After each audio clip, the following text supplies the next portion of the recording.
In this lesson, we're going to be placing all of the pieces that we've created in a usable grid and just really kind of scaling things down, making sure that everything fits and that it's going to work with the hand movements that we had in that original piece of footage that we watched. Okay, so I'm just kind of starting out right here, just where we left off. I added a blue solid behind this because I felt like we needed a little more blue. We were going really heavy with the orange. So I'm going to start pulling things over from this side area here where we've built things and arranging them on this artboard. Now, a lot of these got a little bit bigger than what we needed when we were creating them, so I'm going to go ahead and turn a lot of them to outlines. Now, there's some of them that I know for our animator's sake we don't want to turn to outlines, things like this grid. Those are going to be easier to use as strokes. So you may, if you're working in a pipeline, you may want to talk to the people that you'll be working with and see how they're going to animate it, and if using strokes or outlines is going to hinder them in any plans they have. So I'm going to go ahead and just kind of start over here. I feel like this folder is taking up a lot of room of our interface, so I'm going to go ahead and scale this down just to make it a little bit smaller. I'm going to make sure that I have that whole thing selected, and I'm just holding Shift to scale that proportionately. So this is really going to be up to you. You use your best judgment for, you know, what you want this to look like. But as I scale that down, you'll notice that those lines get, they stay that same thickness. So I'm going to come in there and turn that stroke down just a little bit.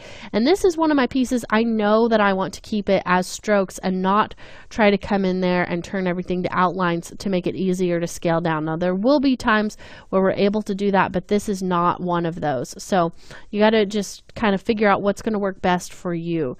And this one I think could be scaled down just a little bit as well. It's still pretty large, and that looks fine. I'm not opposed to the way that that is looking, just a little bit smaller there.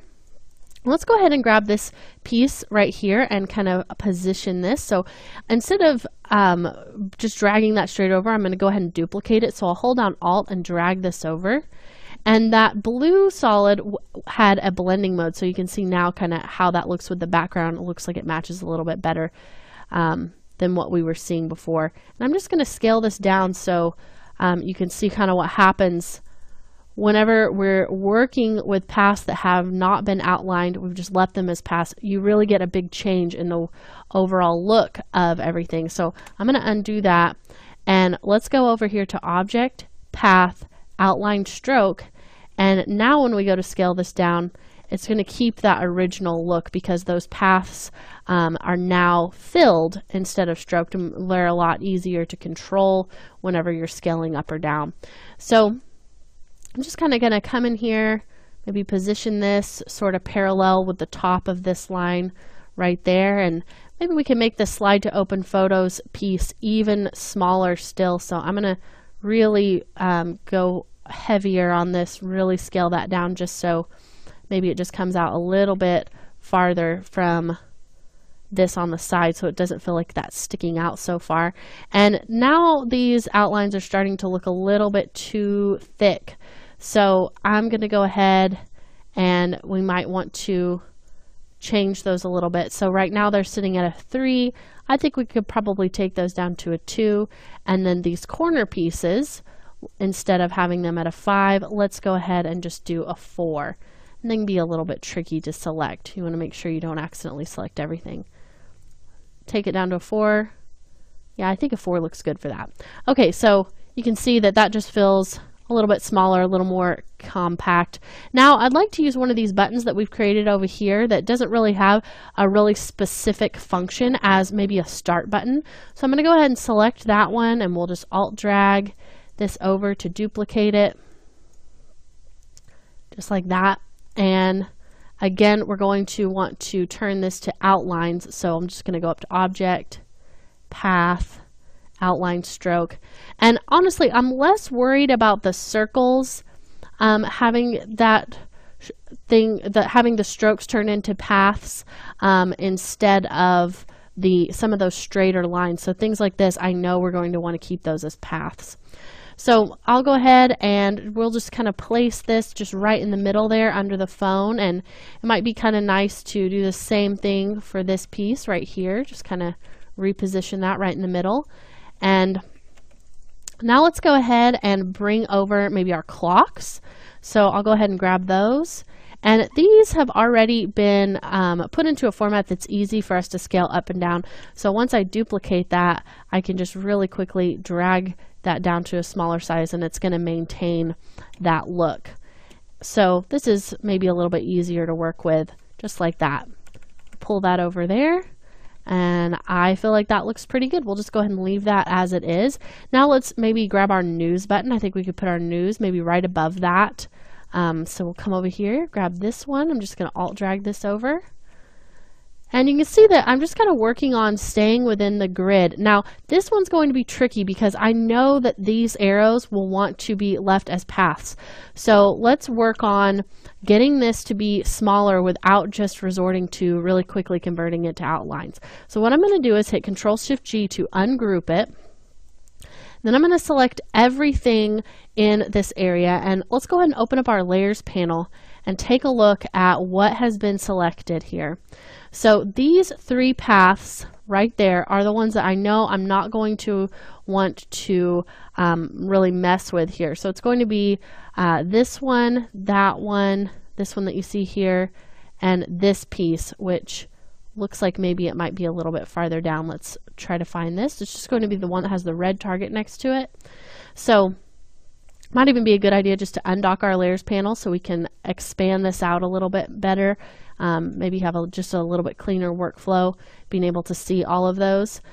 So this path, I'm going to go ahead and just pull up there to the very top just so I can remember where that is. And then we'll just select these other ones, and let's come down here and find these. So it's going to be these two paths right here that are making up this line. So I'll go ahead and place that at the top as well. Now they are going to be in front of my other pieces, but we can fix that here in a moment. So let's just select everything else, which looks like it's probably just going to be these four pieces. Maybe we'll go down a little farther, make sure there's nothing left behind. And I'm just going to grab these four pieces here, and we'll drag these up in the stacking order so that they put those back where they belong.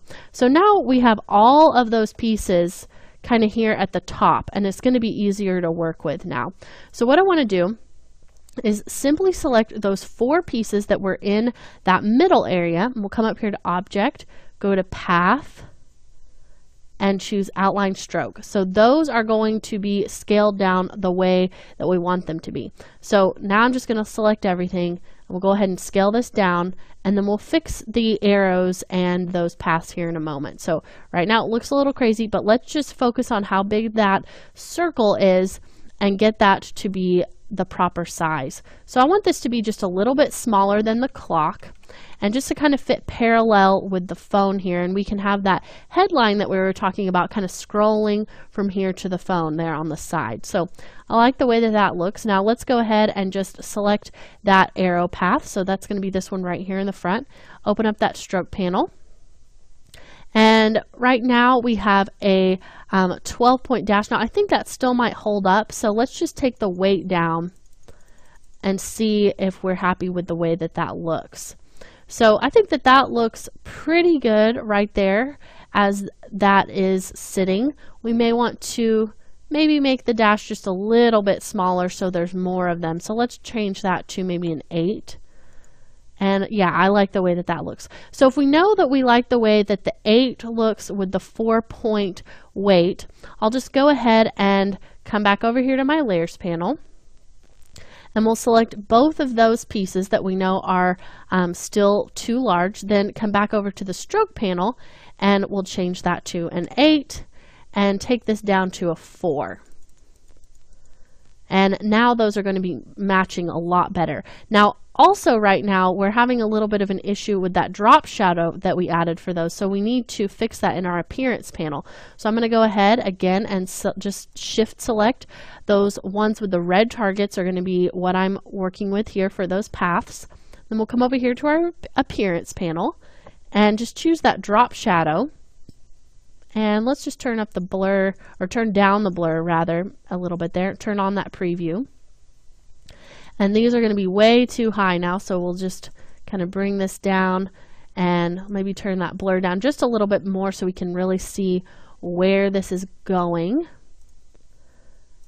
And let's move that up a bit. So that looks pretty good right there. I really like the way that that looks. So now let's turn up that blur again. And that looks good right there. It just took a little bit of finessing just to kind of get that into perspective. And one other thing that we want to do is play with the opacity of that one that you see there in the back. And this one also is going to have that feathering that we were working with earlier. So both of those pieces that are below there, let's take a look at those in the appearance panel. It says it has mixed appearances right now, and whether we lost that feathering or something whenever we scaled that down, that may have happened. So let's go ahead and group that together. So we'll just hit Control G to group that. And now let's come up here and go to our Effect, Stylize Feather, and we'll open that up. And obviously 40 is going to be way too high, so let's bring that back down. And you see how feathering that also affects that transparency or that opacity. So that's really kind of what we're going for here. I'll go ahead and say okay to that. And I think that that looks great. I'm really happy with the way that that looks, and that wasn't too hard to scale down. Okay, so we're running out of time here, so I'm going to cut this off for now, and then we'll come back in our next lesson and go ahead and finish laying out the rest of this interface.